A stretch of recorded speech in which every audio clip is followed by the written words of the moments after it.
If you're a loyal anime fan, you're probably familiar with Anime Blue Lock, the trending anime everyone's talking about. The Project Blue Lock concept in Blue Lock seems super ambitious, almost like Japan's ultimate dream of finding a god-tier striker who can lead them to win the World Cup. But if we try to bring that concept into the real world, is it really possible for Japan to win the World Cup?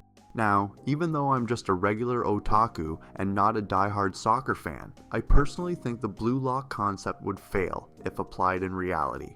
So, in this video, I'm going to break down the reason why Project Blue Lock is nothing more than a high-level fantasy that's fun to watch, but completely unrealistic to implement.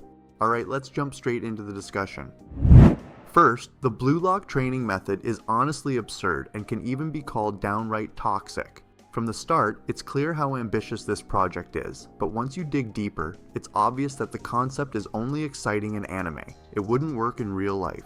First off, look at the mastermind behind it, Jinpachi Ego. He's more like a toxic motivator than an actual coach. He gives off the impression that the best strategy is to make players selfish and solely focused on themselves. Sure, it looks thrilling at first, intense, dramatic, and maybe some people might think he's a genius, but like a ticking time bomb, this method wouldn't last long. Before you know it, players would start clashing, the team's harmony would crumble, and you'd just be waiting for the moment when the entire project collapses. Now, imagine basing a national training system on that kind of mindset, total disaster waiting to happen. Then, there's the Blue Lock system itself, which relies heavily on pushing players to become ultra-selfish individuals, focusing only on honing personal skills without considering the importance of teamwork. Imagine having a striker who's amazing at dribbling but refuses to pass the ball or can't read the flow of the team's play. Soccer in real life is all about chemistry, collective strategy, and adapting to the opponent's game, not about who's the cockiest or the best at solo runs. If players are forced to follow the Blue Lock system, many would burn out from the pressure or quit altogether to return to regular academies that are more humane. And the domino effect, you'd lose a lot of promising talent simply because they couldn't cope with the method.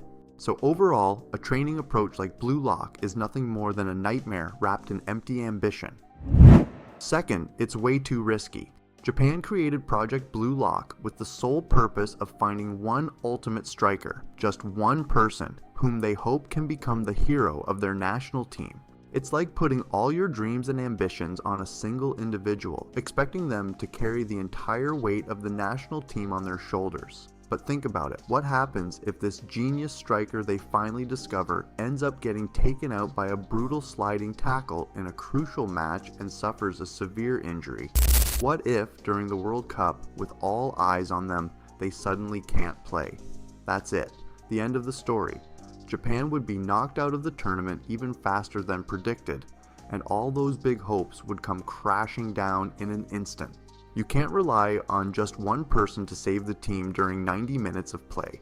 Even world-class players like Lionel Messi or Cristiano Ronaldo, who are practically football gods, can't carry their teams to victory alone. They need teammates who understand their roles, a solid support system, and chemistry that's been meticulously built over time. Without that, the whole concept falls apart, leaving nothing but disappointment in its wake. Third, the cost of Project Blue Lock is absolutely insane. From the start, the concept already screams ambition, but when you break down the financial aspect, it quickly becomes clear that this is more of an expensive dream than a realistic project. Just think about the high-tech training facilities shown in the anime, cutting-edge data analysis technology, simulation rooms for training, and state-of-the-art accommodations for the players.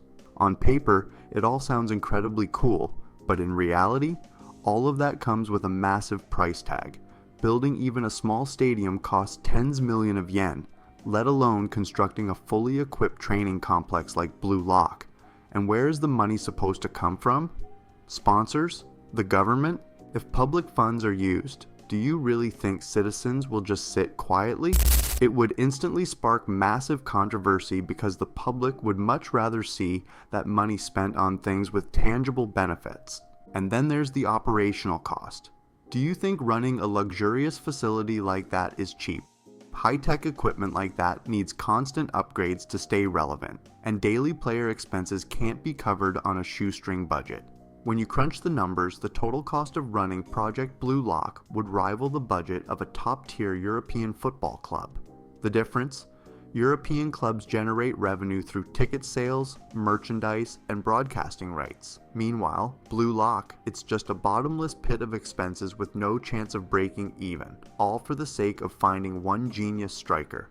If that enormous budget were redirected to improving existing football academies, focusing on all positions and team dynamics, the benefits for Japan's national team would be far more impactful and sustainable in the long run.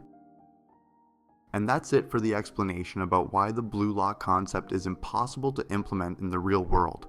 What do you think? Does this explanation from an otaku like me make sense, or do you have a different perspective? Thank you for watching, and see you in the next video.